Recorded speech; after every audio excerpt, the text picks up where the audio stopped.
France Maghreb 2. France Maghreb 2. Pour ensoleiller et accompagner vos journées et vos nuits.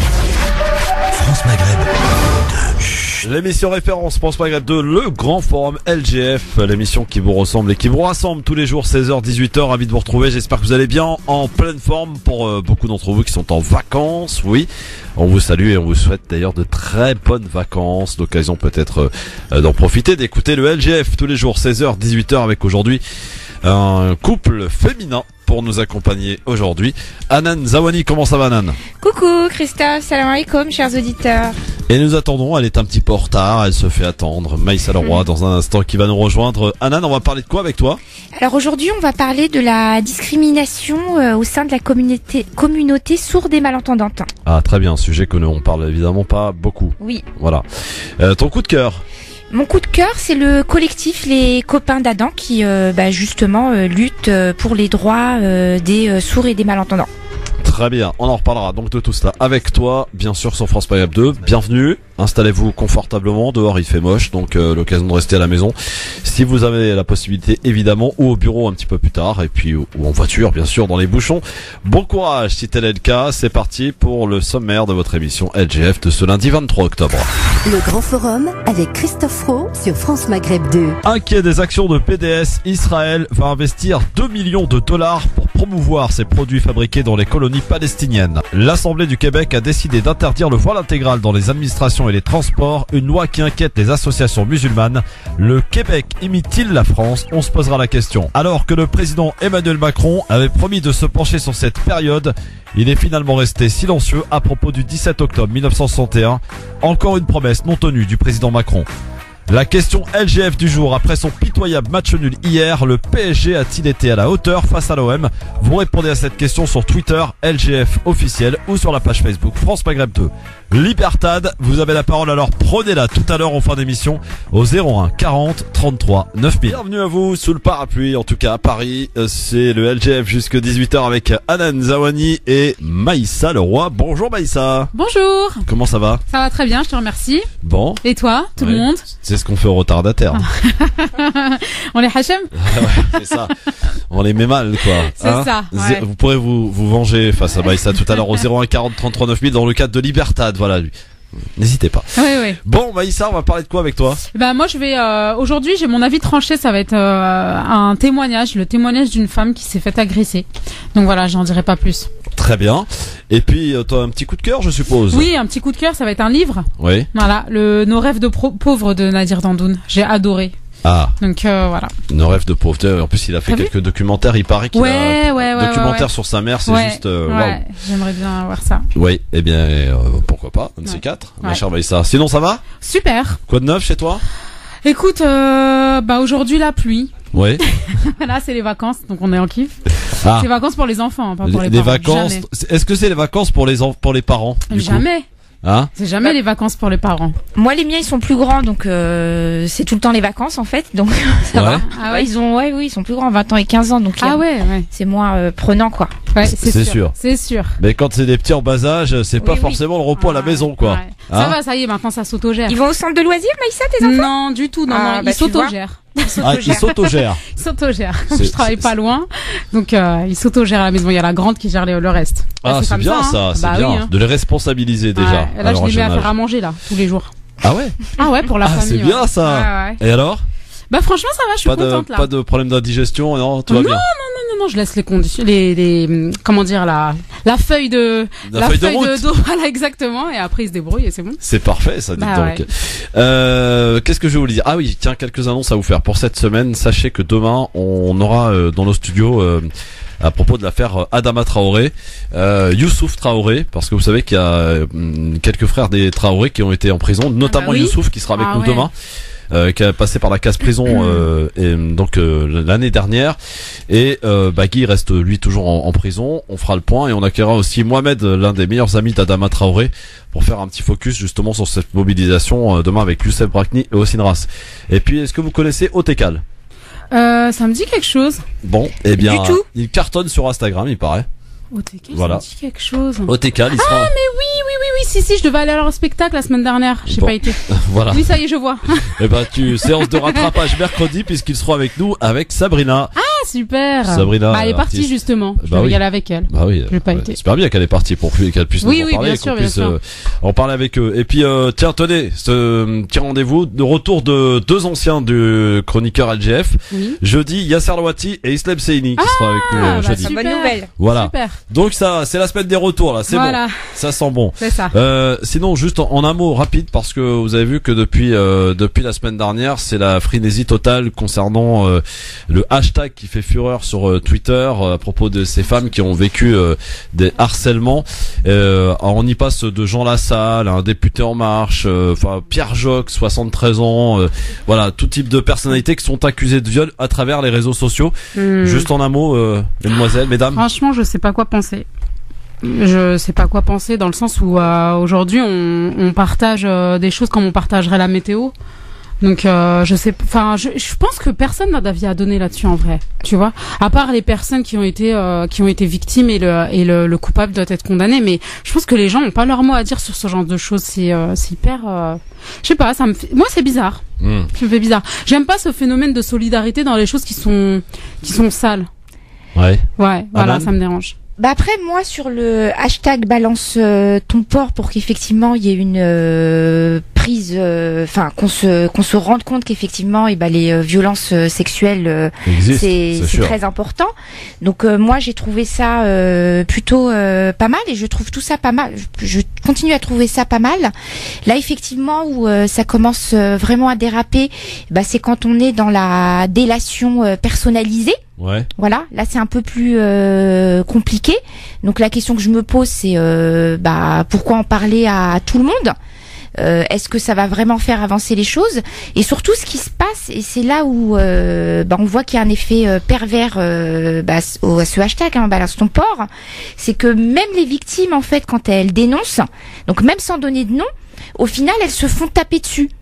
Donc un avis assez mitigé. En fait, est-ce que ça va vraiment faire changer les choses ? Est-ce qu'il y aura plus d'harceleurs ? Est-ce que le fait de balancer, ils vont pas finalement être encore plus discrets et élaborer des choses pour tu vois, genre pour justement continuer. Ça va pas régler le problème de fond en fait, je pense, de faire ça. Ça va juste régler la forme, à mon avis. Bon. Après, il y a eu une grosse campagne de communication de Marlène Schiappa là-dessus parce que justement, elle est en plein dans la lutte contre ça. Donc au ministère, ça va servir, ça va porter la cause.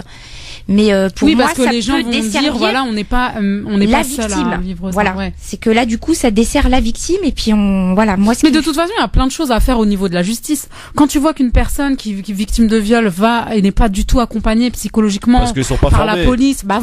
Ils sont pas Donc je formés. pense qu'il faut commencer déjà par régler le problème à la base. Ouais. À la base, ça va être la police qui va accueillir les victimes et à la base, ça va être l'éducation des enfants. Des garçons. 01 40 33 9000 avant d'entamer notre premier sujet, notre Kamel National est avec nous. Salut Kamel. Merci, c'est trop d'honneur que tu me fais, mon cher Christophe. Oh, je t'en prie. À tes invités. Bonjour Kamel. Bonjour. Écoute, moi je voulais réagir sur deux choses. Alors bien évidemment, moi cette semaine, on m'a gonflé avec toutes ces histoires, donc je vais le dire à brut pour point. Moi qui assume ma part de féminité, je n'ai vraiment pas de problème avec ça. Ceci étant, on en fait beaucoup. On est sur le buzz sans cesse, etc. Il est bien évident que je fais partie de ces gens, et à la radio aussi, qui défendent la femme agressée, etc., etc. Toutes ces choses, bien évidemment. Et ça fait des années, dans nos engagements des uns et des autres, que nous, les hommes, nous le faisons. Et nous ne cesserons de le faire. Ceci étant, on voit bien un petit peu ces manipulations qui sont faites ici et là. Je trouve mais véritablement, ce pays, on ne sait vraiment pas.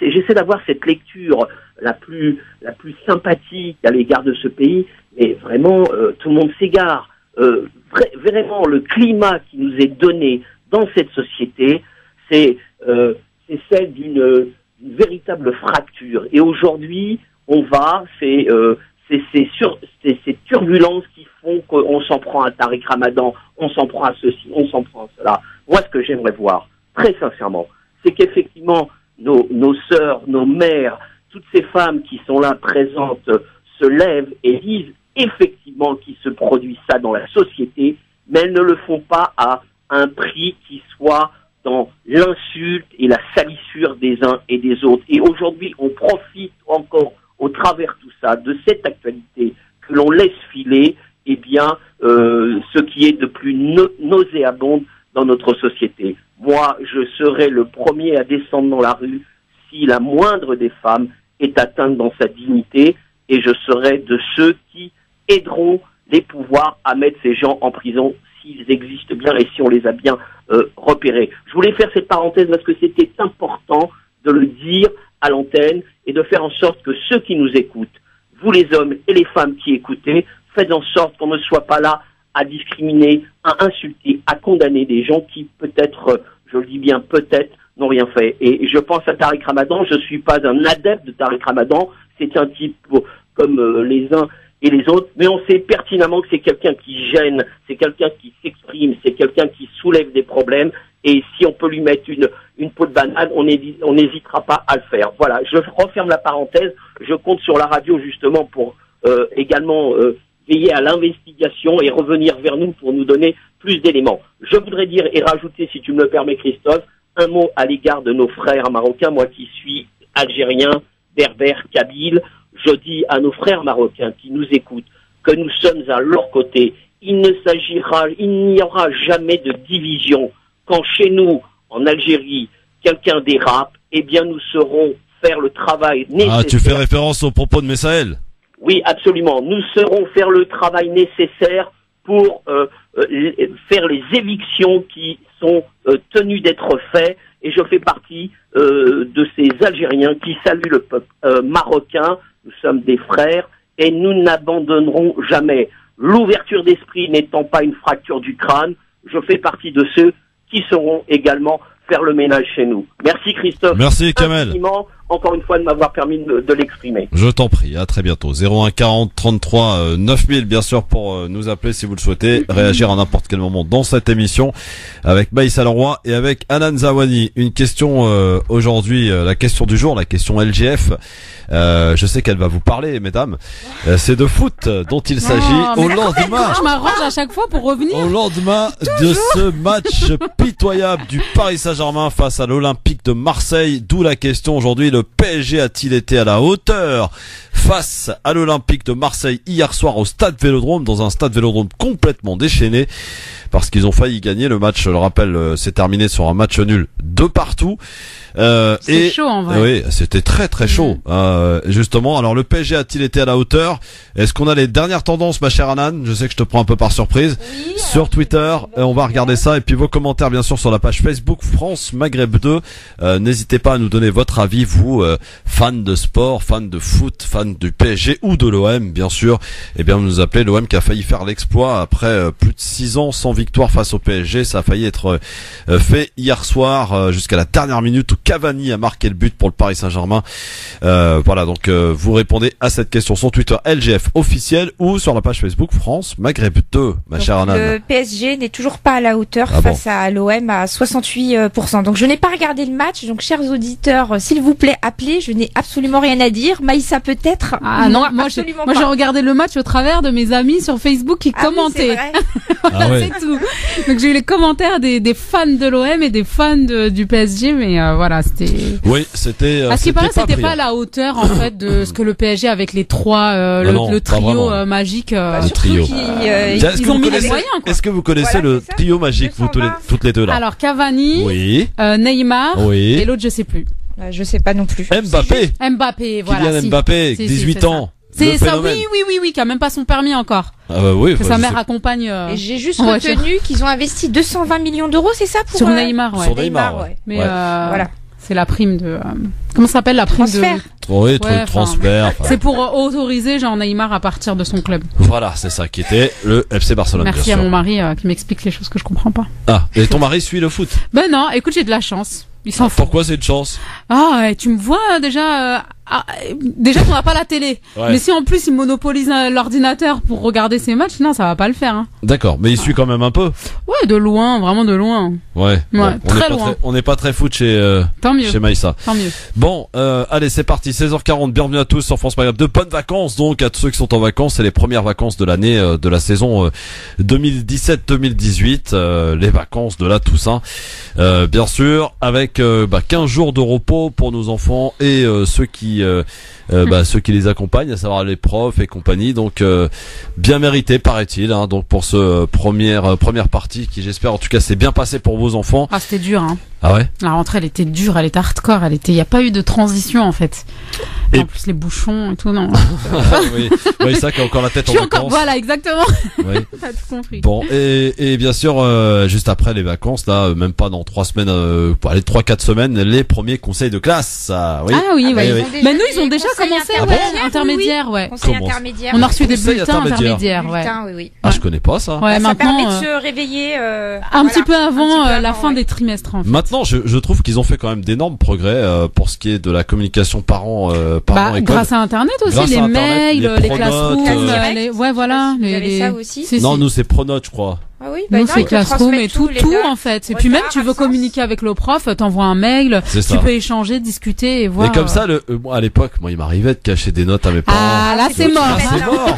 C'est foutu. C'est foutu. Il m'arrivait de cacher que j'étais collé parce que j'avais fait une connerie. C'est foutu. Et après t'allais intercepter le truc dans la boîte aux lettres. Intercepter le bulletin et puis de le changer. C'est foutu tout ça. C'est mort. Un devant un 7, ça fait 17. C'est ça, exactement. Vous avez vraiment pas de chance, les enfants d'aujourd'hui. Je vous le dis tout de suite. Mais bon, heureusement pour les parents, en tout cas, les parents que nous sommes tous.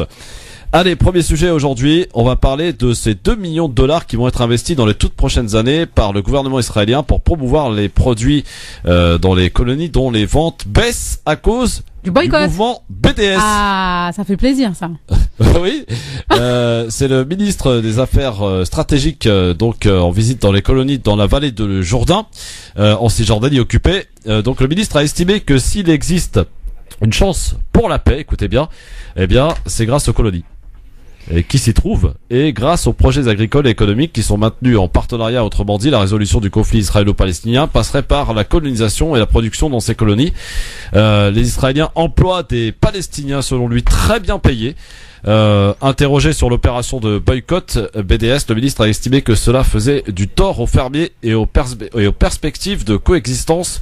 Et pour contrer le mouvement BDS, donc Israël mise sur le marketing. Le ministre stratégique à ce propos a indiqué que le gouvernement financerait des délégations de personnalités influentes dans cette zone afin qu'elles soient impressionnées par le produit et la coopération locale entre Israéliens et Palestiniens dans le développement de la production agricole. Voilà la dernière trouvaille d'Israël pour essayer de contrer le mouvement BDS qui, oui, on le dit, on le répétera jamais assez, marche tellement bien qu'il fait peur donc à Israël. Alors, Maïssa. Bah moi je suis contente parce que je me dis que en fait le boycott ça marche et à chaque fois on a toujours l'argument de oui de toute façon le boycott ça marche pas, ça sert à rien et tout, mais là ça veut dire le seul poids qu'on peut avoir il est économique, donc mais après c'est relou qui comment dire qu'il je perds mon mot, qu'il riposte en fait. Oui. Ouais. Là c'est problématique parce que eux ils ont la thune. Alors justement, la question je vous la pose, 01 40 33 9000. Est-ce que vous essayez tant bien que mal en tout cas de boycotter quelques produits, sachant que vous savez que c'est puni en France. Il y a d'ailleurs un maire de Ivry, dans le Val-de-Marne, qui lui va passer au tribunal parce qu'il a fait un appel au boycott, justement. Dans le 94, oui c'est ça, Ivry-sur-Seine. Eh ben sache que moi ma pharmacie, tellement on a fait un mouvement avec tous mes résidents, tellement on n'achète pas les produits d'une marque justement qui est boycott, la marque Teva, que notre pharmacie ne commande même plus cette marque là. Ah oui. Ouais. Ah donc ça, oui, vous avez fait pression à tel point donc. Ouais, mais en fait sans dire pourquoi ni comment, quand mon pharmacien m'a demandé, je dis ça vous regarde pas, je prends pas cette marque, c'est tout. Ouais. Et du coup tous on a fait ça, et ben il la commande plus du tout. D'accord. Alors Adan, toi, ton regard par rapport à tout ça. Mon regard, qui continue d'investir. Il y a une réalité qui a rappelé, c'est que l'Europe, elle continue de commercer avec les colonies, alors qu'au regard du droit international, c'est illégal. Pour faire un petit point quand même par rapport au montant des importations qui proviennent de chez nous, donc de l'Union européenne, c'est environ 230 millions d'euros par an contre 15 millions d'euros par an pour les Palestiniens. Donc déjà c'est beaucoup plus. Donc cette différence, comme disait Maïssa, effectivement ils ont les moyens. Donc elle s'explique en fait par le fait que la politique israélienne fournit des subventions importantes aux colons pour les infrastructures, le développement des entreprises, l'agriculture, tout en dans le même temps, imposant des restrictions sévères à l'accès des Palestiniens au marché, aux ressources. Donc, tant que nous, Européens, on continuera à acheter chez eux, ils continueront, les colonies continueront à se développer, tout simplement. C'est ça. Il y avait un boycott qui était pourtant bien suivi à l'époque et suivi de tous d'ailleurs. C'était en Afrique du Sud, vous vous rappelez? Oui. Le boycott qui avait bien marché. Et par contre, lorsqu'il s'agit de boycotter parce qu'on n'est pas d'accord avec justement cette politique de colonisation à outrance et de manière totalement illégale, devient tout de suite pénalement punissable, etc. Mais est-ce que vous, et ça c'est à titre personnel, et vous pouvez le faire en tout cas, est-ce que vous employez en tout cas essayez de ne pas acheter trop de produits parce qu'on a la liste aujourd'hui. D'ailleurs, cette dernière liste va être publiée par l'ONU au mois de décembre. Ça inquiète aussi à plus haut lieu Israël. Est-ce que vous êtes de ceux qui suivez ou alors pas du tout parce que vous vous dites de toute façon c'est pas en n'achetant pas tel ou tel produit que ça va changer les choses? On a la preuve que tout le contraire, évidemment, de tout le contraire, parce que BDS commence à faire flipper, commence à faire peur, à tel point que Israël soit sommé de réagir rapidement, parce que l'économie en prend un coup. Je pense par exemple à SodaStream, vous savez qu'ils ont été obligés de retirer. Ils ont été obligés de retirer parce que ça marchait plus du tout. Ils ont même, je crois, été obligés de délocaliser, etc. Il y a plein d'entreprises qui ont dû délocaliser. Tiens, par exemple, Maïssa, est-ce que tu fais attention à ce que tu achètes? Franchement, oui, j'ai une consommation responsable. Après, bien évidemment, je boycotte pas tout parce que, pour moi c'est encore difficile, mais j'aspire à ça. Vraiment, moi j'aspire à avoir mon petit jardin, à essayer de faire mes propres produits. Non, parce que au-delà du boycott israélien, il y a aussi le boycott de tout ce qui est malsain pour la santé. Oui, ça, il y en a un paquet. Hein. Ouais, non, mais c'est pour ça que je te dis, voilà. Donc non seulement ce qui est malsain, je boycotte, mais aussi les produits israéliens. J'essaye. J'essaye au max. Anan, ce qui se passe est-ce que tu es une consommatrice responsable? J'essaye d'être une consommatrice responsable. Ce qui se passe en France, c'est qu'on est alerté sur des marques importantes. Donc SodaStream, tout le monde en a entendu parler. Donc forcément, les chutes se sont effondrées. Coca-Cola, on le sait tous. Teva aussi, il y a une grosse campagne de communication. Coca-Cola, vous en avez pas à la maison? Non, jamais. En toute sincérité, c'est extrêmement rarissime. Donc je prends du Pepsi ou du cola ou voilà. Après, là où nous on arrive à être vraiment alertés, c'est pendant le Ramadan, sur les dates, sur les feuilles de briques, etc. Mais si on avait vraiment une alerte nationale et que le gouvernement, en tout cas des associations de poids nationales, hormis parce que le gouvernement faut rêver. Hormis BDS, s'investissait vraiment, ça rentrerait dans elle est l'esprit. disponible sur internet. Oui. Mais ça va être disponible à des pro-palestiniens, on va dire. Ouais, à des personnes il faut être engagé en fait par la cause palestinienne, pas forcément monsieur et madame tout le monde. Est-ce que vous pensez vraiment que ça peut faire plier en tout cas? Regarde par exemple à un moment donné, il disait plus, par exemple moi les fruits et légumes que je vois en provenance d'Israël, ça me rend ouf parce que je sais par exemple dans quelles conditions ils volent les terres des Palestiniens pour produire leurs fruits et légumes. Et du coup quand je vois ça, du coup il y a un boycott et à force, ce qu'ils ont fait, c'est qu'ils mélangent les fruits et légumes et ils mettent provenance. Par exemple, on va prendre les avocats, Pérou, Israël et je sais pas quoi. Ils mélangent comme ça, tu sais plus. Ouais, mais ça c'est illégal, hein. Ah oui, mais ils le font. Hein. Ouais. Oui, mais du coup, t'as des consommateurs, ça on l'a tous vu, qui vont dans les supermarchés, prennent les photos, et font tourner. Dénoncent. Oui, il y a des gens qui font bien le boulot, hein, ça c'est clair. Dénoncent le directeur de magasin, donc le travail il est fait. Donc oui, c'est vrai, à nous de. Mais c'est vrai que c'est compliqué de tout boycotter, hein. Ouais, c'est dur parce qu'il y a vraiment tout. En fait, on se rend compte qu'ils sont. Tout ce qui est produits pharmaceutiques, tout ce qui est produits de beauté aussi, hein. Beauté, L'Oréal, Ah, L'Oréal aussi. Désolé. Voilà, donc oui, effectivement, c'est très compliqué.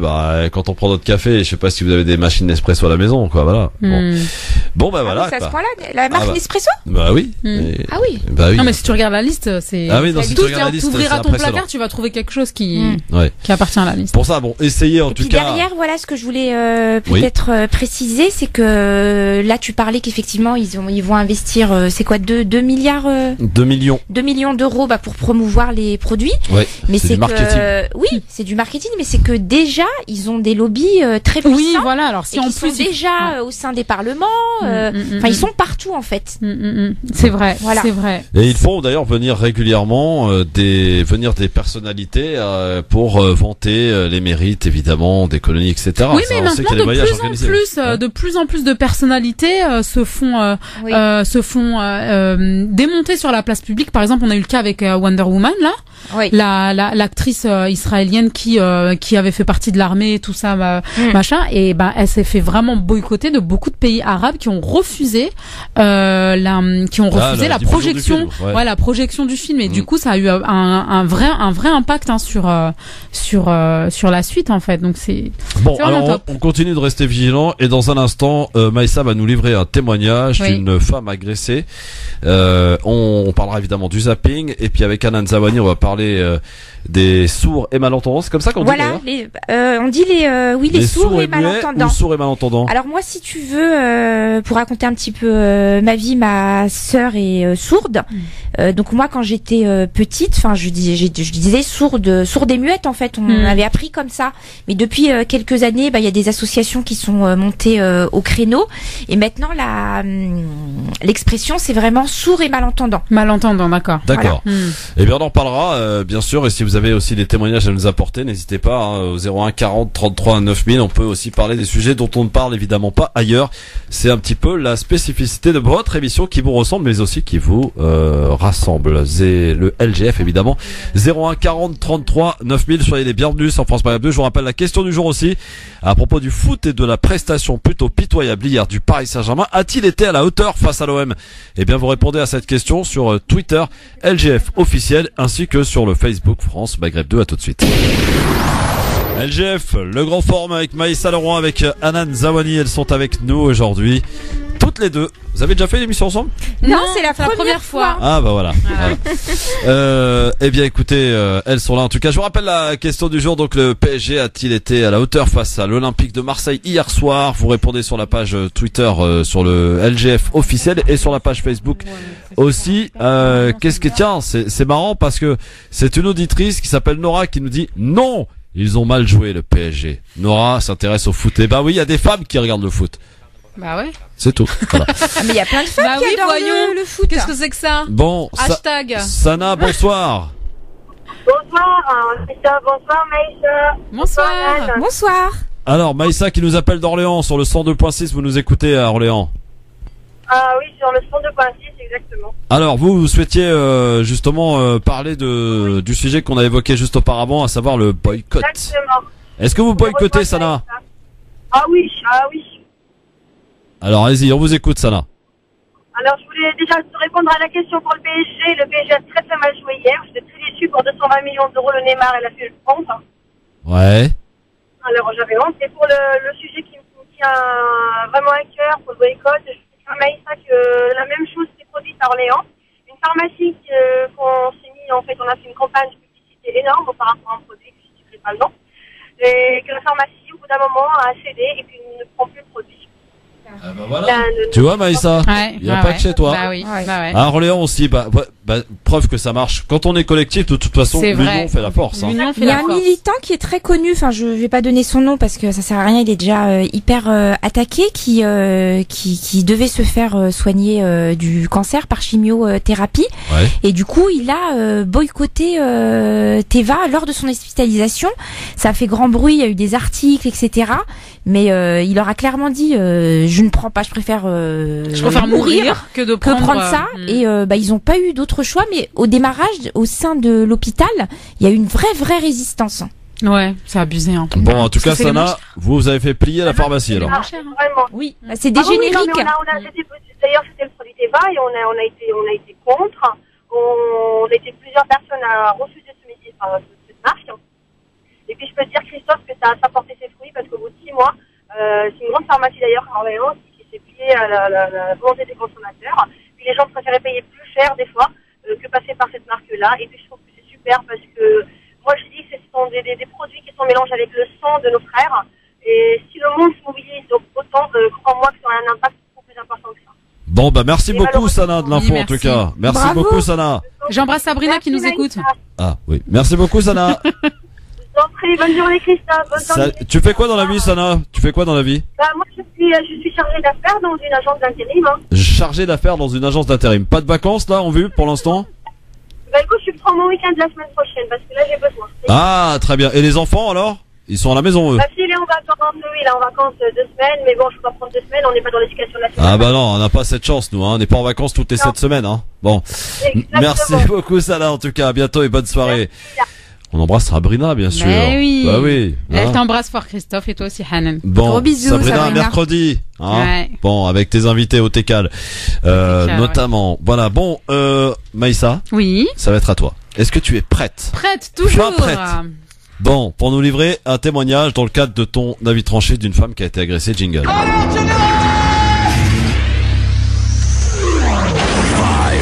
3, 2, 1, 0. Si je fais quoi que ce soit, c'est la mise à pied. Alors piétinez-moi, allez-y. Maïssa qui a décidé donc, dans le cadre de son avis tranché, de nous livrer un témoignage. Tout à fait. Alors, je suis une femme noire. Je suis une maman de 3 enfants que j'élève seule. J'habite à Angers. À Agen, pardon. Un soir, tard, vers 2h du matin, je rentre d'un dîner chez des amis. Je monte dans ma voiture, roule et je me rends compte qu'une voiture me suit de près, de trop près. Après plusieurs minutes, je commence à m'inquiéter et je cherche à me rapprocher de la caserne des pompiers au cas où. Trop tard, l'autre voiture me coince avant. Une femme blanche, furieuse, en descend et me sort violemment de la mienne. Je suis paniquée. Descends, salope! Je ne comprends pas. Je supplie. S'il vous plaît, j'ai des enfants en bas âge. La femme me frappe. Ferme ta sale gueule, salope! La femme m'assène de coups très violents accompagnés d'injures. Je vois un homme blanc qui regarde la scène en riant. Il finit par rejoindre la femme. À son tour, il me frappe violemment et m'étrangle avec mon collier. Je pense que je vais mourir sous mon long manteau. Je porte une robe de soirée. Elle est courte. La femme s'en rend compte. T'es habillée comme une pute, sale race. La femme devient encore plus violente. Coup de poing, coup de pied. Je parviens à mordre un doigt de l'homme qui avait la main sur ma bouche pour m'empêcher de crier. L'homme saigne. Les coups pleuvent de plus belle. L'homme me demande si j'ai le sida. Instinctivement, je réponds que oui pour me protéger d'un viol que je crois certain. J'entends l'homme parler au téléphone. Dis-leur de venir, ils vont embarquer cette salope. Une voiture se gare sur le côté. 2 personnes me mettent les menottes, me soulèvent. Je n'arrive pas à tenir debout. Ils portent un uniforme où il est écrit police. Je me dis que les complices se sont peut-être déguisés en policiers. Ils me jettent dans la voiture avec la femme à l'arrière. Tout au long du trajet, la femme me frappe et m'humilie. Les hommes assis devant rient. J'implore la femme. Pourquoi vous faites ça? Vous êtes une femme aussi. La femme, ferme ta gueule, sale race. Ça ne fait que commencer pour toi. La voiture se gare devant le commissariat. Je réalise alors que la femme qui m'a frappée est réellement de la police. Elle est juste habillée en civil. Je comprends que j'ai eu affaire à la BAC. Je me dis alors que quelqu'un a certainement caché de la drogue dans ma voiture, qu'il s'agit d'un terrible malentendu. Lorsque menottés, ils me font descendre de la voiture. Je n'ai plus de manteau, arraché sous les coups, et ma robe est remontée jusqu'au nombril. J'ai honte. Je demande à redescendre ma robe. La femme refuse. C'est bien fait pour toi, ça t'apprendra à t'habiller comme une pute.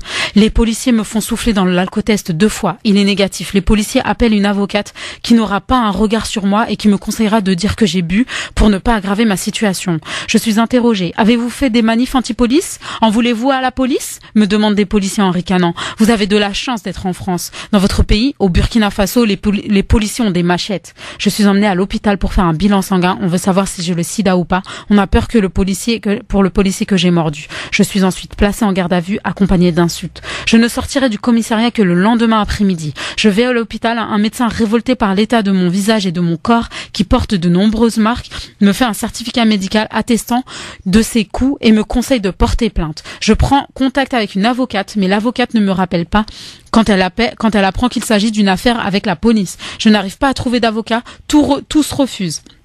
Quand ils apprennent qu'il s'agit de violences policières, je me rends donc seule à la gendarmerie pour porter plainte. On refuse de prendre ma plainte. J'écris directement au procureur. Je lui décris l'agression que j'ai subie de la part des policiers. Et j'insiste sur le fait que j'étais agressée parce que je suis une femme noire. Cette histoire s'est déroulée il y a 1 an, en 2016. Et il y a 4 mois, en juin 2017, j'apprends que la plainte que j'ai déposée auprès du procureur est classée sans suite.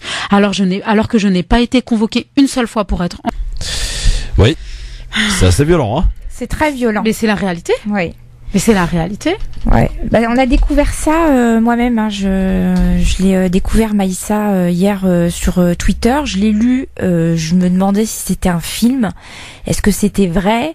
Complètement en fait, effarant. Ce qui fait que la véracité du truc, c'est qu'ils disent on a des photos, on a les plaintes, on a la preuve, on a tout en fait. Voilà. On a tout le dossier, on a les ITT, on a tout. Tout. Voilà. Donc ce que demande en fait cette histoire, elle a été relayée aussi par le réseau classe genre et race. Ouais. Donc déjà, bah voilà, comme de disait Fatima Wassak. Je sais pas de qui c'est par contre. Si. Ah, c'est de Fatima Wassak. Ok, Oui, bien sûr. Voilà. Donc où justement, ils expliquent qu'ils ont fait toutes les vérifications. Et là, en fait, cette dame-là, en fait, elle souhaite porter plainte pour, comme elle l'a dit, pour aller mieux, quoi.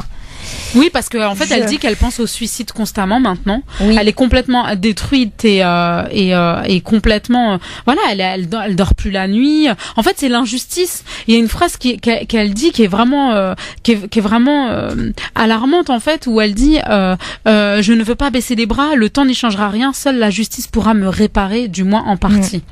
C'est quand même fort. Et ça se passe en France, visiblement, d'après les dires de cet homme. Ça se passe en France. C'est quand même en 2016. Pourquoi cette affaire ressort que maintenant? Parce qu'elle a enfin décidé de parler, parce qu'elle s'en remet pas en fait. Elle s'en remet pas. Elle a déposé une plainte. Elle l'a envoyée au procureur de la République. Elle a été classée sans suite. Donc si t'as pas de collectif derrière toi et t'as pas la médiatisation derrière toi, elle se révolte. Ça bouge pas. Chaque fois, combien il y en a des familles comme ça qui se retrouvent face à des injustices comme ça et qui te parlent pas et qui restent dans leur coin et ça détruit énormément. Mais là en ce moment, oui, il y a quand même, on parle beaucoup de violences policières. On a, l'affaire Yacine. Après il faut qu'on fasse attention parce qu'à chaque fois on dit violence policière, on dit affaire Yacine, mais on sait pas. Oui, on sait pas. Voilà. Mais voilà, en tout cas, dans notre imaginaire, ce que ça dit, c'est qu'on est tellement. L'affaire Adama Traoré, on peut en parler clairement. On est traumatisé. Donc Théo, là, il y a quelques jours, l'affaire Boubacar. Oui. Voilà. Donc des hashtags, si vous voulez, il y en a beaucoup. Mais derrière, combien de personnes réelles on a. Il y avait tu te souviens, le monsieur qu'on a reçu à la radio, la personne âgée. Voilà. Donc c'est normal. Donc voilà, en tout cas, ce qui, peut-être quelque chose de positif, c'est que, comme le dit Maïssa, derrière il y a des collectifs qui aident, etc. Donc en tout cas, ce qui est important de rappeler, ça va disparaître tout ça, quoi. Ce qui est important de rappeler, c'est qu'on fait en aucun cas le procès de la police, parce que j'imagine que la grande majorité des policiers, évidemment, ne se comportent pas de la sorte. Mais quoi qu'il en soit. Si des petites minorités effectivement se comportent de la sorte, il faut qu'elles soient jugées, punies, etc. Voilà. Donc parce que la police n'est pas là pour taper les gens, elle est là pour faire régner l'ordre et à ce que chacun soit protégé, surtout qu'elle protège ses citoyens. Et donc on ne protège pas les citoyens en les frappant, etc., en les humiliant, comme ce fut le cas pour certaines affaires. Voilà, 01 40 33 9000 évidemment si vous souhaitez parler avec nous. On va passer maintenant au zapping avant de parler d'un autre sujet, des sourds et des malentendants avec Hanan Zawani, bien sûr. Alors dans mon zapping, qu'est-ce que j'ai aujourd'hui en ce lundi? Pour commencer ce zapping, donc fin d'un mythe. C'était samedi soir chez Ardisson, David Ginola. Vous connaissez David Ginola? Oui. Il avait eu un malaise cardiaque et on avait dit que c'était un certain Matt Pokora qui l'avait sauvé. Il a tenu à rétablir la vérité. Pour David Ginola, ce n'est pas Pokora qui m'a sauvé, c'est la presse qui a monté ça. Écoutez. En fait, il y a beaucoup de choses qui ont été dites. Il y a eu 2 personnes qui se sont relayées pour me faire un massage cardiaque. C'est Frédéric Mendy et Pierrick Borgia. Et quand les ambulanciers sont arrivés, qui m'ont fait utiliser le défibrillateur pour me choquer, au bout de 5 fois, mon cœur est reparti. Donc 5 fois quand même. Hein. Mais en fait, la véritable histoire, c'est eux qui m'ont sauvé la vie. D'accord. Parce que même si le chirurgien aurait... Donc M. Pokora est un imposteur en fait. Non, c'est pas ça. C'est qu'en fait, on a voulu tisser une histoire autour de cet événement avec justement le niveau de personnalité des gens. Ah oui. Et on s'est dit que finalement maître Matt Pokora, la personne qui sauvait David Ginola, c'était quelque chose qui pouvait faire la une des journaux. Mais il a bien retué Claude François. J'aime beaucoup le garçon. Et lui aussi a souffert quelque peu aussi de ça, parce qu'aujourd'hui répondre à des gens qui viennent de dire oh bravo pour ce que vous avez fait, en sachant que finalement vous n'avez pas participé réellement. C'est le faux héros. C'est quand même, oui, exactement. Le faux héros aime Matt Pokora, donc à propos de David Ginola, mesdames. C'était il y a combien de temps ça? Oh, c'était l'année dernière, je crois, non? Ah oui, d'accord. Un an pour que ça sorte quand même. Bah ouais. Tu donc il a m'étonnes qu'il rétabli la devait vérité être chez gêné, Ardisson. Matt Pokora. Mais c'est marrant de voir quand même qu'un ancien sportif comme ça fait une crise cardiaque. Ouais. Enfin, c'est marrant. Enfin, non, c'est ce que je note, quoi. C'est ce que je note. Je me dis quand même. Mais il y en a pas Ginola, mal, tu sais, qui font des crises ouais, je pense qu'ils poussent trop leur cœur et après ça. Ah oui, ils ont des entraînements assez avancés, intensifs. Voilà pour ce qui est de la fin de ce mythe, donc concernant Matt Pokora. La ministre de la Santé maintenant, qui va devoir convaincre, elle a commencé d'ailleurs, Agnès Buzyn a défendu son projet hier, invitée dans le grand jury d'RTL et SCI. Elle nous explique que pour réduire de 3 milliards d'euros le déficit global de la sécurité sociale en 2018, eh bien, ce sont ces mots. Elle a dit qu'il va falloir y aller sévère. Elle estime en effet que 30% des dépenses liées à l'assurance maladie ne sont pas des dépenses utiles, pertinentes. Il faut davantage se tourner vers la chirurgie ambulatoire, notamment pour écourter les délais d'hospitalisation. Et cela mène à une diminution du nombre de lits dans les hôpitaux. Mais quand on demande à Agnès Buzyn combien, voici sa réponse. Moi, je veux une révolution douce de nos pratiques. Donc, je ne veux pas affirmer qu'on aura fermé X lits, non, je ne sais pas. Aujourd'hui, je ne sais pas. Ce que je vous dis, c'est qu'on a d'énormes marges de progrès dans la qualité des prises en charge des gens. On pourrait, on le sait très bien, beaucoup moins recourir aux urgences hospitalières si on avait une meilleure organisation des soins. Donc tout ça, c'est une révolution douce et je veux la mener avec les patients et avec les professionnels. Révolution douce donc pour Agnès Buzyn, donc la ministre de la Santé, qui entend essayer d'obtenir un maximum de postes ambulatoires. En fait c'est des opérations en une journée. Oui, voilà, mais après c'est de la charcuterie, quoi. C'est hop, on fait vite, hop, on se dépêche, on prend pas le temps. Chaque personne réagit différemment à des opérations. Pour diminuer le nombre de lits, en fait, voilà. Ouais, comme d'hab, quoi. Alors, par exemple, si on reprend par exemple l'époque de nos mères, pour quand elles accouchaient, elles restaient pratiquement une semaine. Ouais, bah oui. 5 jours. Oui. Aujourd'hui, c'est 3 jours, c'est plié. Hein. Ouais, tu te rends compte. 3 jours. Donc, c'est toujours les mêmes. En fait, on est coup d'état social. Je reprends le terme de Mélenchon. Mais effectivement, on est là-dessus. Donc tous nos droits et puis ils sont en train d'être baissés. Et à côté de ça, j'ai juste envie de dire à cette ministre qu'ils se mettent d'accord avec le ministre des Finances et puis que si elle a besoin d'argent, qu'ils aillent chercher l'argent au niveau de l'évasion fiscale, parce que là on est entre il y en a. Voilà, il y a ce qu'il faut là-bas, il y a de l'argent, elle peut y aller entre 60 à 80 milliards et puis qu'elle laisse les personnes tranquilles, quelqu'un qui se fait opérer, quelqu'un de malade, voilà, il y a une anesthésie quand même qu'elle soit locale ou générale, c'est pas rien. Elle doit être surveillée, il doit y avoir un temps de récupération. Exactement. Et qu'on met pas les gens à la rue au bout de de quelques heures, quoi. Franchement, c'est trop. Voilà, et puis on a envie d'être coucounés, qu'on prenne le soin, qu'on prenne soin de nous. Ouais, mais bon, on va rentrer à la maison, il y a les enfants. Ouais, voilà, exactement.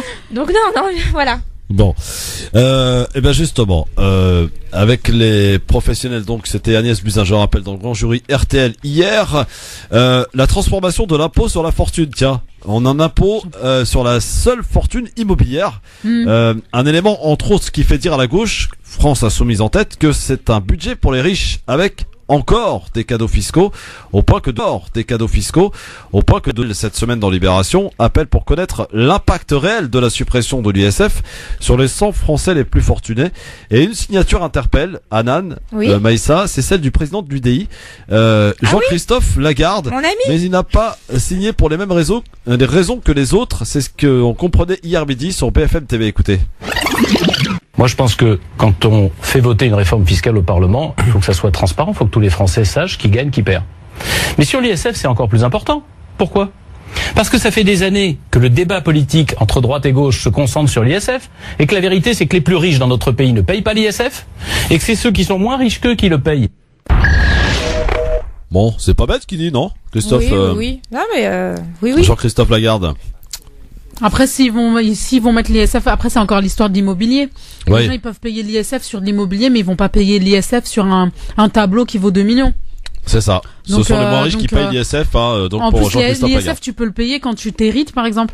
t'hérites de Moi, de en toute plusieurs sincérité, biens. je comprends pas en fait sa réflexion. Ce sont les plus riches, ils payent pas d'ISF. Bah si, puisque c'est au niveau des revenus. Non, c'est pas que les revenus, c'est même moi, je comprends pas en fait sa réflexion. Bah en fait, il dit que les plus fortunés payent pas l'ISF.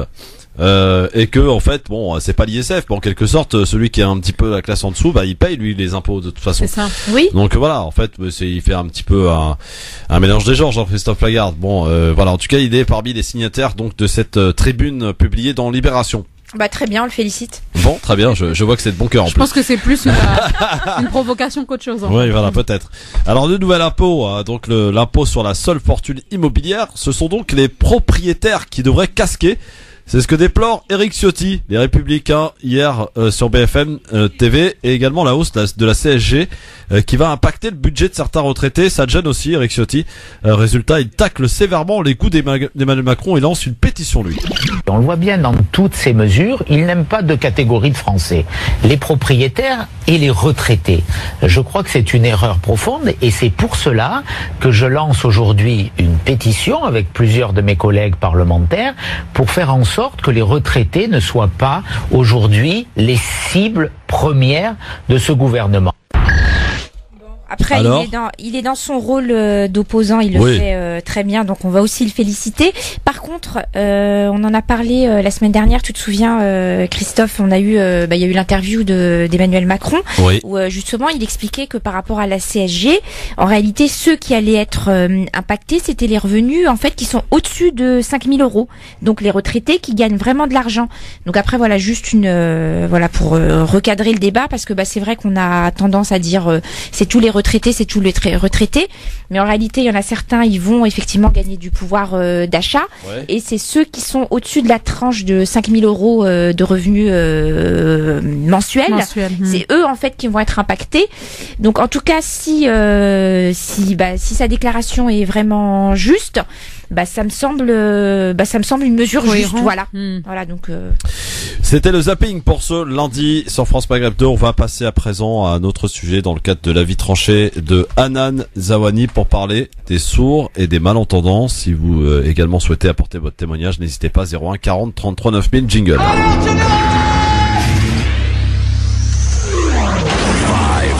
4, 3, 2, 1, 0. Alors piétinez-moi, allez-y. Les sourds et les malentendants par Hanan Zawani. Oui, alors je vais faire une petite introduction. Est-ce que vous saviez qu'on a beaucoup d'enfants sourds et malentendants qui ne sont pas acceptés dans les centres de loisirs? Oui.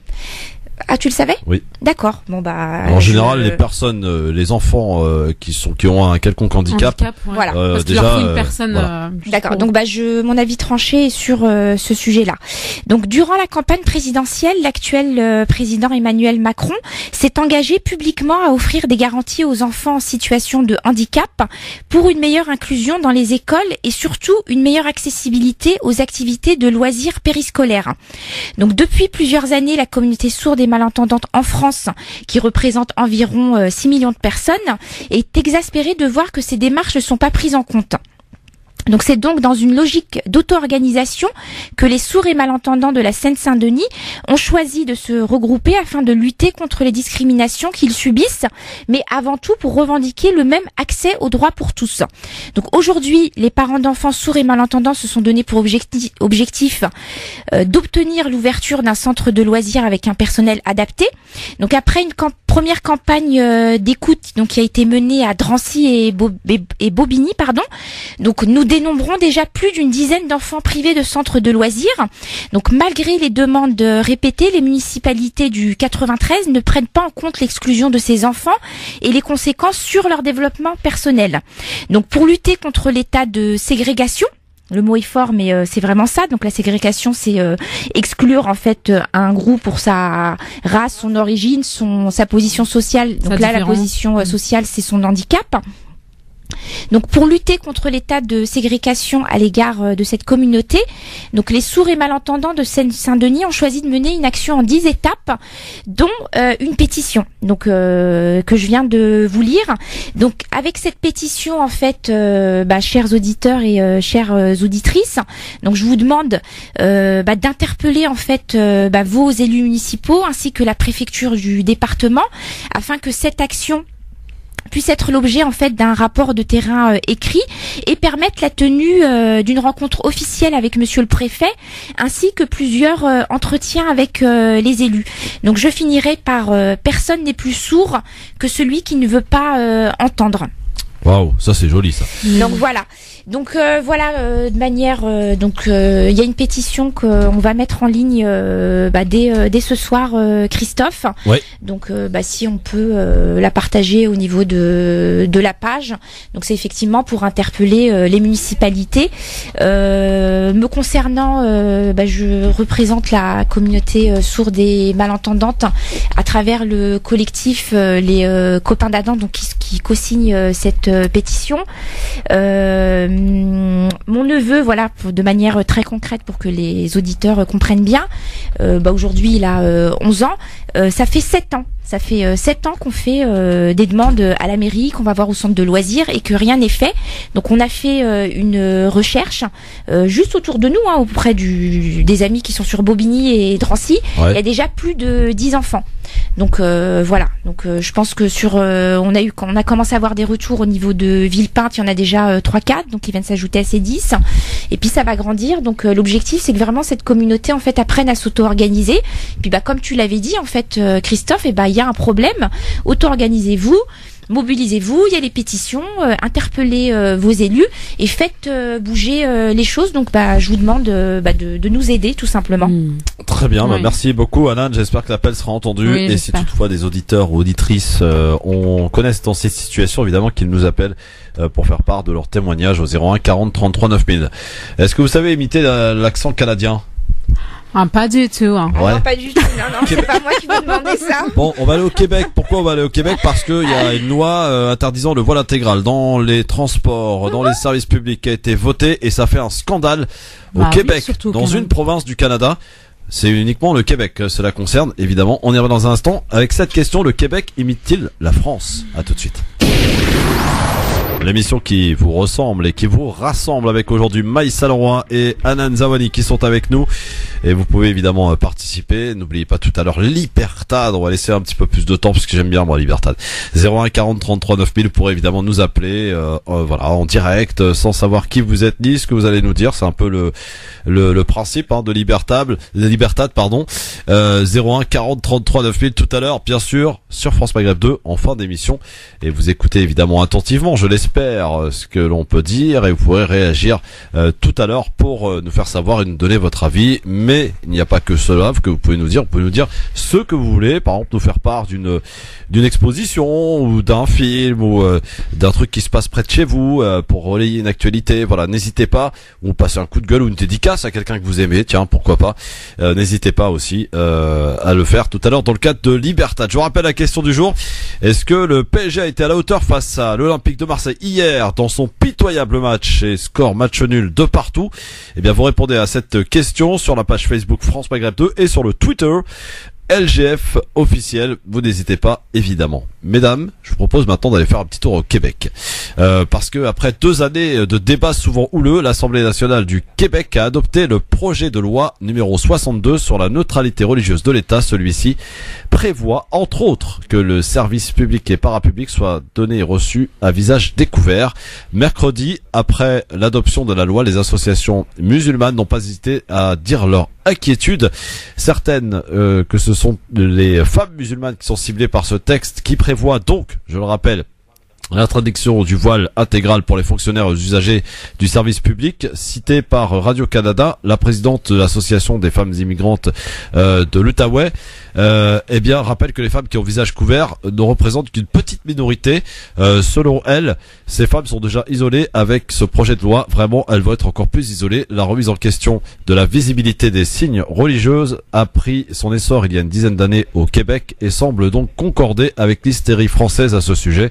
Le Le Québec est la seule province française qui a ce genre de loi, précisons-le, raciste, jouant sur une soi-disant laïcité, joint par le Muslim Post. Le président sortant de la Fédération canado-arabe déclare que cette législation autour de ces signes portés par le Parti libéral québécois au pouvoir est une manœuvre politicienne pour envoyer les bons signaux envers et en vue des prochaines élections, très important.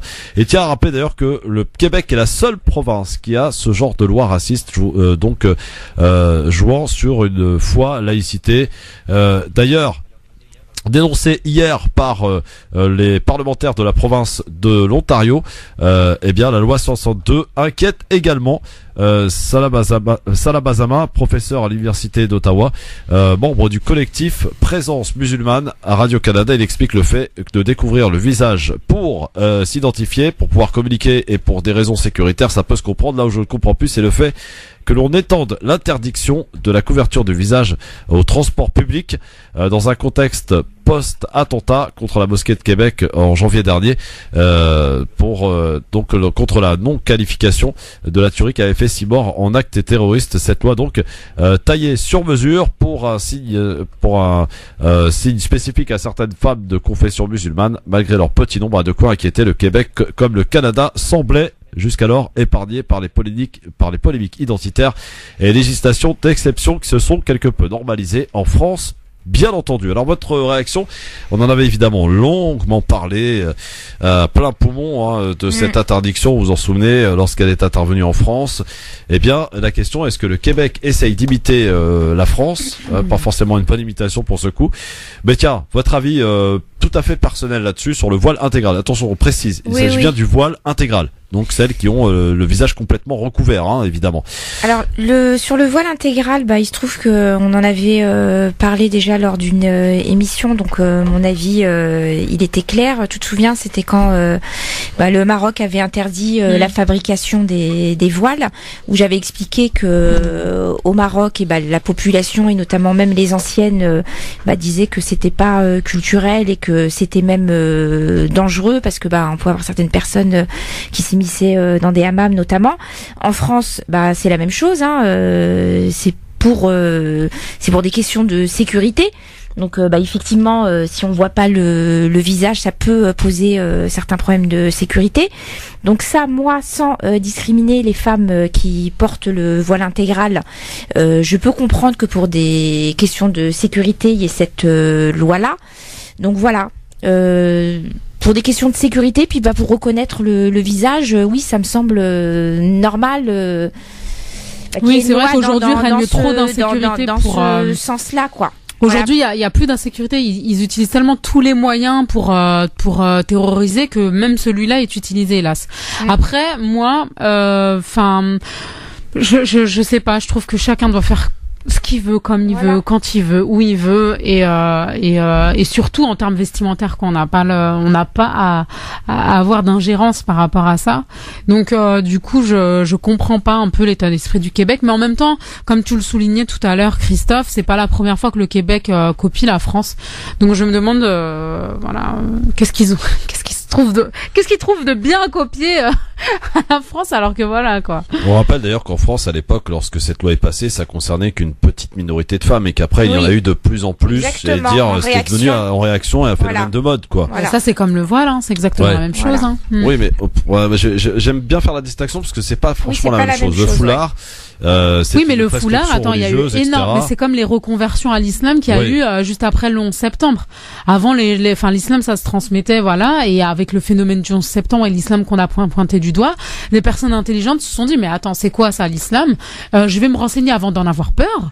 Et puis, du coup, ils se renseignent et à la fin, ils se convertissent pour certains. Donc, en tout cas, sur le voile intégral, pour des questions de sécurité, qui est une loi qui passe, peut-être que ça peut faire too much, effectivement, que ça pousse effectivement plus de personnes à aller dans ce sens-là, mais pour moi il m'apparaît tout à fait naturel qu'on voit le visage, le nez, et après voilà, c'est mon avis, c'est pas pour ça que je discrimine les femmes qui décident de le porter, elles le font par rapport à... C'est leur choix en fait. Je peux même pas dire que c'est d'un point de vue religieux. Oui, c'est leur choix. D'un point de vue religieux et d'un point de vue musulman, Bon, il y a des avis qui divergent, mais en réalité ils sont infimes. Donc il y a personne qui nous dit de montrer que nos yeux. Alors justement, tiens, à ce propos, c'est un peu délicat. ça me rappelle cette époque où justement on était dans l'hystérie la plus totale de ces débats justement sur le voile intégral, etc. Et sachez quand même que j'étais assez étonné à cette époque que les plus critiques envers celles qui le portent, c'était les femmes. Bah oui, et ceux qui défendaient à boulet rouge les femmes qui portaient le voile intégral, c'était les hommes. Ça m'a toujours étonné. Oui, du voile intégral, attention. Ça m'a toujours étonné, ça. Oui. Voilà. Après, on va continuer à en parler encore un petit peu ou pas? Bah oui, tiens, on va même accueillir Méziane qui est avec nous. Bonjour Méziane. Allô, salam alaikum à vous. Ouais, alaikum salam. Salut Méziane. Voilà. Bonjour les filles et les garçons. Bonjour. Ouais, bonjour. Bien écoutez, moi par rapport à l'histoire du voile intégral, je crois qu'il y a à boire et à manger. Parce que si c'est un signe religieux, il faudrait qu'il y ait une instance officielle qui le dise, qui le proclame. Mais apparemment, dans la religion musulmane, qui est la mienne, il y a autant de différences qu'il y a de musulmans, d'interprétation. Ça va poser un problème qui va jamais se résoudre, puisqu'il n'y a pas une instance officielle qui dit, voilà, la religion impose ou réclame ou propose telle façon de se vêtir, de se couvrir la tête. Donc on peut très bien voir des gens qui peuvent, sous prétexte de religion, quelle qu'elle soit d'ailleurs, trouver une interprétation qui peut servir de problème pour toute la communauté. Moi, j'estime que si c'est un problème religieux, si c'est une recommandation religieuse, qu'il y ait des instances officielles qui le disent. Lorsqu'on pose la question à un responsable, il y en a qui va dire oui, l'autre va dire non. Alors on est livré un petit peu, chacun fait comme il veut, quoi. Oui, chacun pose effectivement sa vision et sa compréhension. Effectivement, c'est bien d'avoir noté. C'est la foire d'empoigne. On peut pas reconnaître qui est religieux, qui ne l'est pas, qui l'interprète. Si tout le monde a le droit d'interpréter la religion, bon, bah, à partir de là, il n'y a plus de règles. En fait, chacun fait comme il veut. Je me réfère à mon ami Bajrafil qui dit il faut pas avoir eu le bac à sable pour parler du Coran, il faut l'avoir étudié, obtenu, passer des diplômes pour se faire et étudier le Coran. Ça ne, voilà, c'est pas en un an. C'est ou pas en une 2 mince mois. affaire en fait. C'est voilà. pas une mince affaire. Ouais. Donc merci Méziane. Attends, je veux juste un dernier mot. Oui. Est-ce que vous avez des nouvelles de Monsieur Bouteflika, le président de la République d'Algérie? Bah écoutez, apparemment oui, il est apparu à la télé la semaine dernière avec Lakhdar Brahimi qui l'a reçu la semaine dernière apparemment au palais, oui. Et il est toujours président. Jusqu'alors, oui, il est président. Et paraît-il qu'il va se représenter. Enfin, oui, ce sont les bruits qui courent pour un 5e mandat. C'est une énigme parce que moi, on me dit que c'est plus lui qui commande. Ah bah oui, non, mais ça c'est autre chose, ça. Qu'il soit président, effectivement, pour le titre, oui, mais pour que ce soit lui qui commande, il y a certaines interrogations, effectivement. Bon, bah écoutez, j'espère qu'un jour vous allez l'inviter à la radio. Ah oui, bien sûr. Merci Méziane. Salut, merci, à bientôt. Pas sûr qu'ils viennent à la radio, hein, mais bon. Alors, ceci étant, vous souhaitez rajouter un petit truc là-dessus? Oui, moi je souhaitais rajouter quelque chose de très important. Oui, voilà. Qu'est-ce qu'il y a, madame? Parce que du coup, on parle de voile intégral et de forcément de voile. Il se trouve que il y a quelques semaines, donc fin septembre, le 23 septembre, je suis tombée sur un article de presse qui est super, qui parle de la neutralité exclusive.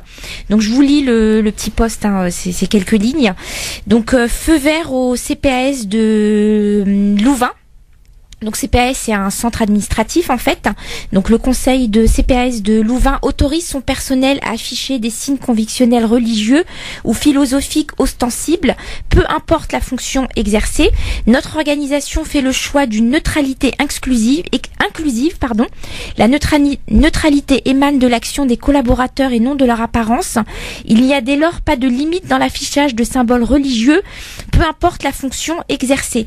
Donc voilà, sur mes posts, sur Twitter, partout où je peux, j'arrête pas de parler de neutralité inclusive. Tout ça pour dire que on peut là sous couvert de laïcité, on peut pas porter le voile dans une administration, peu importe. Et il y a des administrations qui le font, qui en leur sein font entrer des personnes qui portent le voile et qui pour moi vont dans le bon sens de la société. Le foulard. Je préfère le foulard. Oui, mais moi aussi. Mais des fois, que le voile, c'est-à-dire qu'on voile quelqu'un alors qu'elle est pas voilée, quoi. Enfin, donc la mais moi, je trouve ça plus beau le voile que le foulard. Ouais. Parce que le voile, il y a un effet un peu, séduisant, tu vois. Le voile, ça tombe doucement, c'est léger. Le foulard, tu vois. Alors que moi, je me force, et puis Christophe a bien fait de me corriger, que je me force à utiliser le mot foulard parce que chez nous à l'époque on disait dra, donc le foulard, et qu'en fait le voile, si tu veux, inconsciemment, ça met dans la tête de les gens que les personnes sont voilées. Un voile, c'est quelque chose qui empêche de discuter avec l'autre, c'est ça.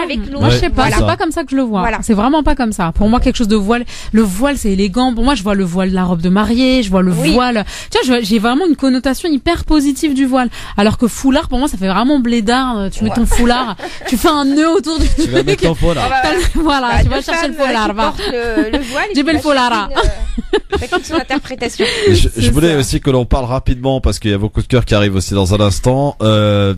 Une semaine qui ont passé maintenant depuis la commémoration du 17 octobre 61, la première de l'ère Macron. Il y a 5 ans, au même moment de son mandat, le président Hollande, vous vous en souvenez, avait rendu hommage à la mémoire des manifestants algériens tués à Paris. Un geste fort, puisque c'était la première fois qu'un président français reconnaissant que des Algériens avaient été victimes de la répression policière. Le 17 octobre 1961, des Algériens qui manifestaient pour le droit à l'indépendance, rappelez-vous, ont été tués lors d'une sanglante répression, avait indiqué le président de la République il y a 5 ans. La République reconnaît avec lucidité c'est fait 51 ans après, donc c'était en 2011, cette tragédie. Je rends hommage à la mémoire des victimes en campagne, et alors qu'il visait l'Elysée, bien Emmanuel Macron avait lui promis des actes forts sur cette période de cette histoire et de passage en Algérie. Vous vous en souvenez, il avait déjà fait un premier pas en admettant que la colonisation française était un crime contre l'humanité, en faisant un pas en arrière sous la pression de la droite et de l'extrême droite juste après. Eh bien, si François Hollande avait fait un premier pas en 2011, Emmanuel Macron sera de son côté resté bien silencieux alors qu'on attendait un message de la part du président de la République. Rien.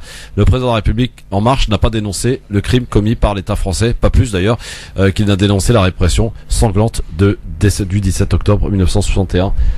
C'est voilà. D'ailleurs, à ce sujet-là, il y a John Rachid, le youtubeur, qui a fait un très très très beau court-métrage qui s'appelle Jour de pluie, en hommage, en hommage, que j'avais partagé en hommage justement à ce 17 octobre 61. Et justement, je suis super fière de voir qu'un youtubeur est engagé et qui a une telle visibilité, parce qu'aujourd'hui, en fait, quand t'es visible, t'as plus le droit à la parole libre. Et lui, il arrive à le faire de façon hyper fair-play et très intelligente. Et il y en a un autre aussi qui est pas mal, s'appelle Abdel Ambré.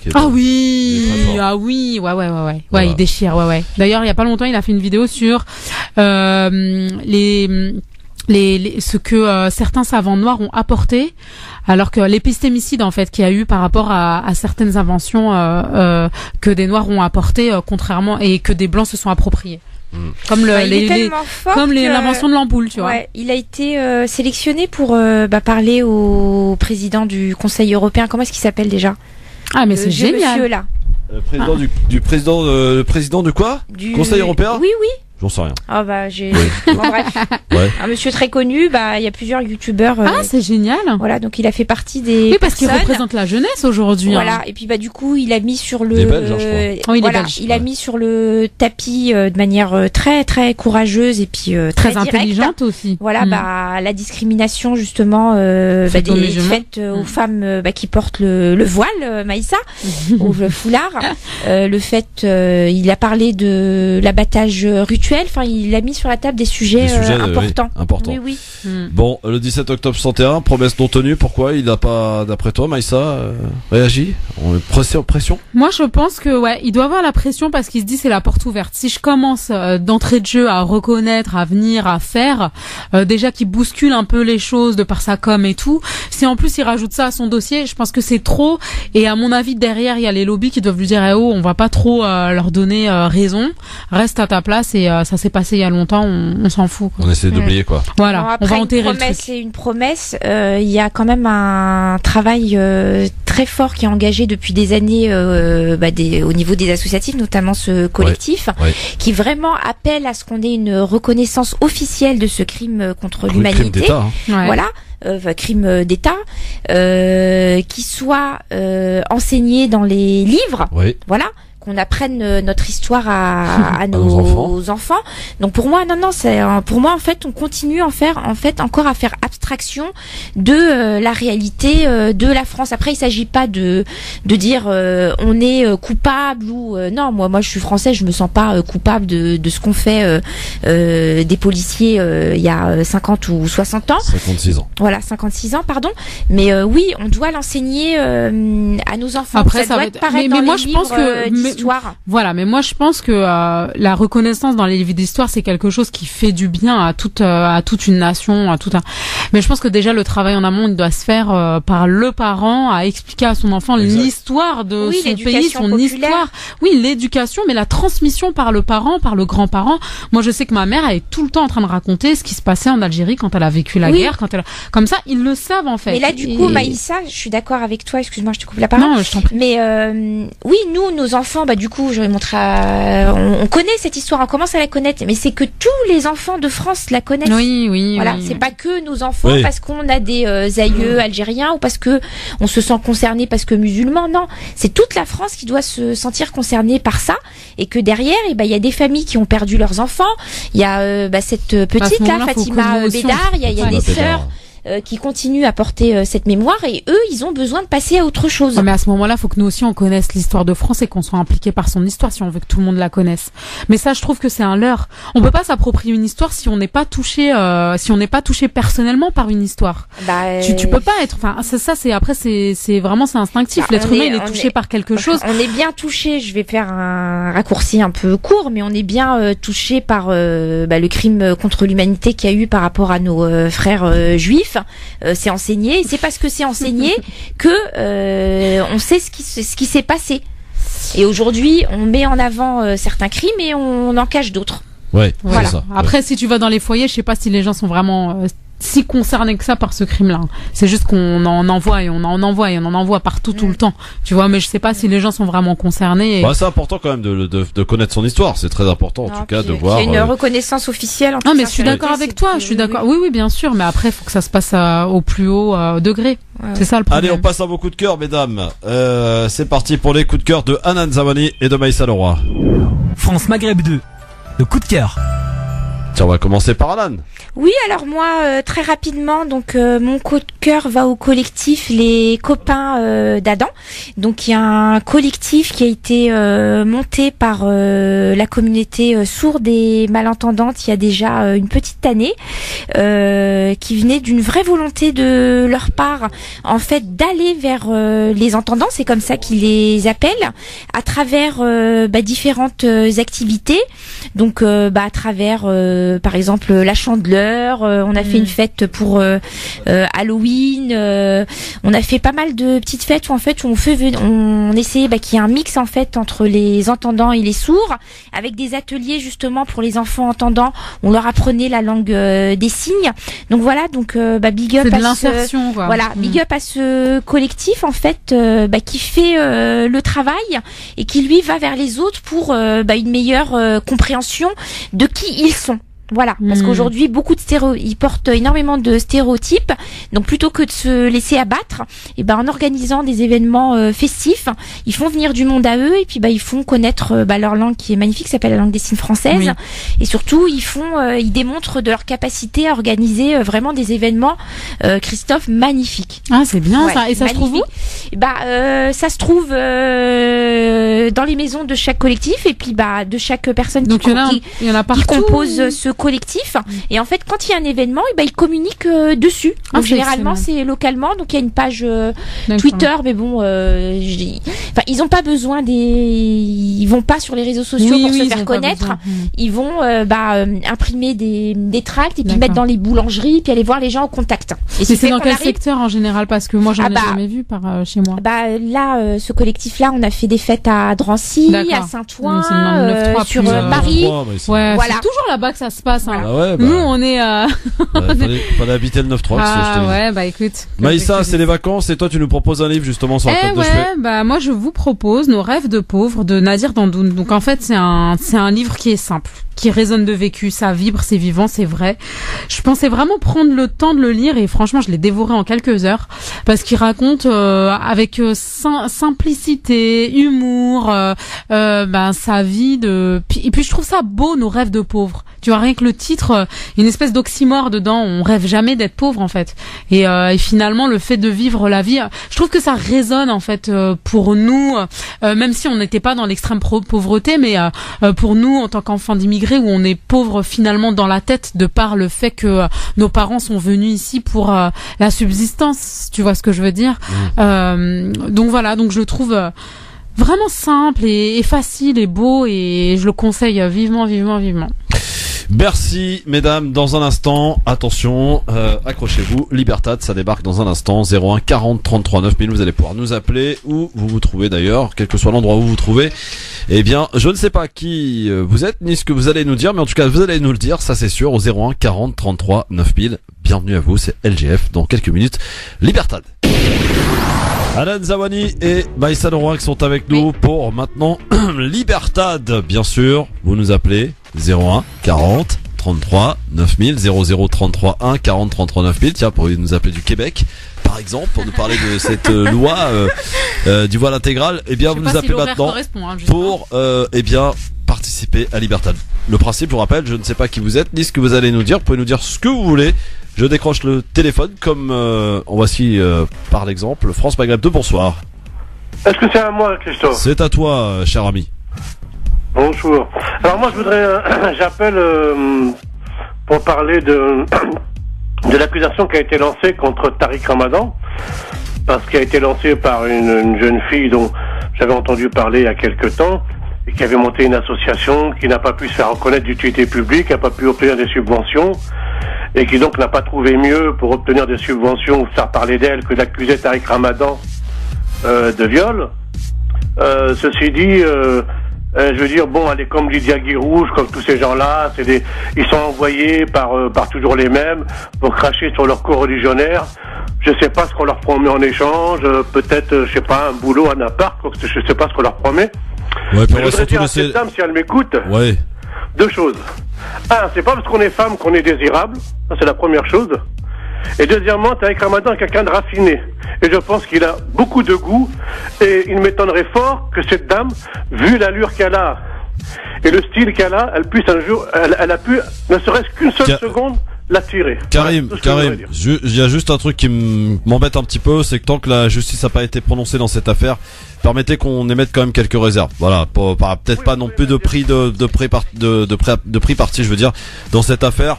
Que ce soit d'un côté ou de l'autre, on peut se poser des questions. Vous l'avez en tout cas étalé tranquillement ici, mais soyons dans la réserve parce que j'ai appris par expérience qu'il faut jamais trop s'emballer. Merci beaucoup Karim en tout cas. 01 40 33 9000 pour nous appeler, participer à Libertad, pour nous dire ce que vous voulez, ce que vous souhaitez. N'hésitez pas en direct à la radio 01 40 33 9000. Parlez à Maïssa ou à Anan, eh bien n'hésitez pas à le faire. 01 40 33 9000. France Maghreb 2, bonsoir. Allô, bonsoir. Allô. Oui, bonsoir. Quel est votre prénom et votre ville d'appel, cher ami? Oui, c'est l'inconnu. C'est pour passer le bonjour à Abdel. Ok, le bonjour est passé. Salut Abdel, bon courage, allez, rentre bien. Salut l'inconnu, à bientôt. J'aime bien l'inconnu. Ciao. J'aime bien, c'est pas mal. J'aime bien ce terme, c'est bien, c'est cool. C'est un témoignage sous X. Ouais, voilà. 01 40 33 9000 pour nous appeler. Si vous êtes inconnu ou pas d'ailleurs, n'hésitez pas à le faire sur France Maghreb 2. Il me reste un petit peu de place pour peut-être une personne là maintenant. France Maghreb 2, bonsoir. Oui, bonsoir. Bonsoir. Bonsoir, Hanan. Bonsoir, Maïssa. Bonsoir. Votre prénom? C'est Ali Palaiso. Ali Palaiso, qu'est-ce qui se passe? Un petit coup de gueule pour notre ministre des Affaires étrangères. Pour la maladresse qu'il a effectuée pour le Maroc, tout simplement. Ah, c'est quoi? Ah oui, c'est le ministre Messaël qui a parlé. Messaël, voilà. Qu'est-ce qu'il a dit? Rappelle-nous. Que les banques marocaines blanchissent l'argent du hashish et que la RAM ne transporte pas que des voyageurs, quoi. Voilà, c'est venant Messaël. d'un ministre des Affaires étrangères. Mais il se base sur quoi pour dire ça? Des accusations. Il se base sur rien du tout, Hanan. Ah oui? C'est une maladresse. Il se base, disons que c'est le département d'État américain. Il a déjà signalé comme quoi que le Maroc fournisse de plus grand nombre de hashish. Mais venant de notre ministre des Affaires étrangères, Disons que c'est une grosse maladresse. D'accord. Merci Ali Un pour grand ce coup de gueule. Merci beaucoup. Et ça, on sera terminé pour ce soir. Demain, émission avec Osinras et Youssef Brakni. On recevra Youssouf Traoré, le frère de Adama Traoré, et Mohamed aussi, qui était le meilleur ami, qui est toujours le meilleur ami, mais Adama Traoré n'étant plus là évidemment, sera avec nous demain. Il y a un frère, il est toujours en prison. Oui, Bagui Traoré, ouais, Bagui. toujours en prison, absolument. Ils seront avec nous donc demain sur France Maghreb Tour entre 16h et 18h. Maïssa, merci. Oui, avec plaisir. À très bientôt. À très bientôt. Ma chère Anan, bientôt. Lundi prochain, j'espère. Inch'Allah. Merci beaucoup à toutes les deux. Merci en tout cas. Anan, à bientôt. À Merci. bientôt. Il est 18h. Vous êtes bien sur France Maghreb 2 et vous avez raison d'y rester. Dans un instant, la bonne humeur avec Medjahed jusque 20h. Le flash tout de suite sur France Maghreb 2. Bonsoir à tous. Une 5e femme se joint aux accusations contre le réalisateur Roman Polanski. En fuite des États-Unis depuis 1978 par crainte d'être emprisonné pour le viol d'une fillette de 13 ans. Il est cette fois accusé par une artiste californienne de l'avoir agressée quand elle avait 10 ans en 1975. 27 départs de feu rien qu'hier en Haute-Corse. Les flammes ont dévoré 1600 hectares de végétation mais ne progressent plus d'après le préfet. Plusieurs dizaines de pompiers sont sur place. Ils sont aidés de 2 Canadair et de 2 trackers. Le tribunal administratif de Grenoble a ordonné aujourd'hui la suspension de l'arrêté pris par le maire de la ville pour interdire la représentation du dernier spectacle de Dieudonné, La Guerre, samedi soir. Par ailleurs, la municipalité est condamnée à verser 800 € à Dieudonné et à la société qui gère ses spectacles. Un braqueur de bijouterie multirécidiviste, spécialiste des évasions et activement recherché, a été arrêté dans l'Essonne et écroué.